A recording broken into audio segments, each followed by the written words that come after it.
want to start by saying thank you to the LiveStrong Foundation, the YMCA, and specifically Carolyn Cook, for granting me the opportunity to share a few words with you regarding my personal experience with the LiveStrong program.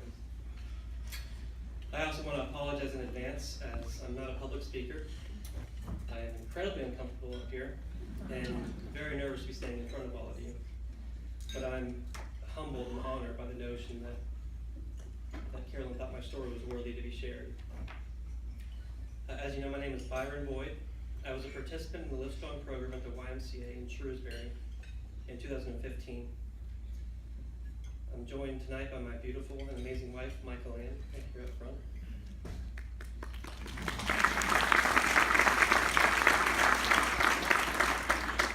She's my loving wife, my closest friend, my devoted caregiver.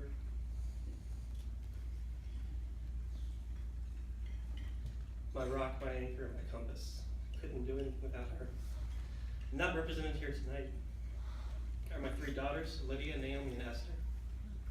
They're 4 years old, 2 years old, and 1 year old, respectively. And those girls are my entire world and continue to be my primary source for inspiration throughout this battle with this terrible disease. On December 23rd, 2014, I received a phone call that would forever change the path that our family would be forced to travel. It was not the path that I personally would have chosen at the time, but for reasons unknown, the Lord saw fit for our family to embark on this journey. The phone call was that I had been diagnosed with chronic lymphocytic leukemia. Now, typically, CLL is a cancer that is slow growing and found in people in their 80s or 90s.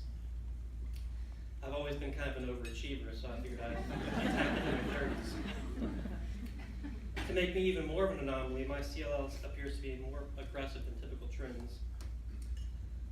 That being said, shortly after my diagnosis, I underwent 6 months of chemotherapy to slow the cancer's growth. In June of 2015, I was told that my treatment was successful and that my cancer had retreated into remission.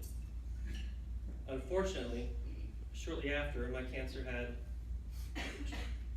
retreated into remission, I was struck with an opportunistic infection that left me bedbound in excruciating pain and unable to eat solid foods for I believe it was about 7 weeks. So, 7 weeks later, 4 hospitalizations later, my body had finally fought off the infection, but my strength and my energy were severely diminished. I had lost 28 pounds, I had no energy, and I couldn't even walk up the stairs to my bedroom without stopping for a breather. Knowing how important my 3 little girls are to me, you can imagine how devastating it was every time one of them would ask me to pick them up, spin them around, throw them in the air, or race with them. And I always had to say, "I'm sorry, honey, I just don't feel up to it right now." Excuse me. My oldest daughter had a somewhat understanding of what was going on, but it was obviously still difficult for her, and it broke my heart every time I had to let her down. At this point, I had no idea how I would ever regain my strength again and endurance to play with them. My wife ended up talking me into enrolling in the LiveStrong program. And in all honesty, I argued against it. I fought her tooth and nail for it because I had these irrational fears that I was going to be too weak, that I would fail the program as if it was a pass or fail. And further diminished my confidence. As it turns out, joining this program was one of the best decisions that I could have made. It was not much longer after joining it through the incredible coaching of Amy Reed, Ted Gregg, and Matt McMahon that I started to feel like myself again. They always challenged me and encouraged me and held me accountable to the goals that I set myself. And it wasn't all physical help as well. I was being thrust into a brotherhood and a sisterhood with some of the bravest people that I've ever met. And they were such an inspiration and emotional support that cannot be quantified in words. I found myself not only wanting to push myself to the limits because of my desires, but I didn't want to let my coaches down. I didn't want to let my fellow survivors down. If I were to give up, then I would be an excuse for them to give up. By the end of the program, not only did I have the energy to pick up and play with my girls, but I was running on the treadmill with ease. And at one point in the program, I even ran a mile on the treadmill faster than I had ever run on the high school track team or in the U.S. Air Force. Now, since then, my cancer has returned. My treatments do continue, and I have had another serious infection since then.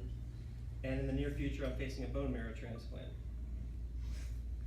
My current goal is to be as physically fit as I can before that transplant to increase my odds to better myself. And I think that's one of the wonderful aspects of LiveStrong, is that it's not just a 12-week program, it's a lifelong commitment. So as a graduate, I've been able to join the current class and work out with them and try to inspire them, but oftentimes they end up inspiring me. I guess outside of divine intervention, leukemia will always probably be a part of my life. But the LiveStrong program has taught me that it doesn't have to control the quality of my life. I can dictate how I respond to every challenge that life throws at me, physically, emotionally, and spiritually. I can't guarantee, predict, or control how this battle is going to end. But I can guarantee that thanks to my incredibly selfless and supportive wife, thanks to my faith in God, and thanks to the entire LiveStrong family in Shrewsbury, I will fight to the very end, and I will never feel like a powerless victim. Thank you, Carolyn, and thank you, everyone.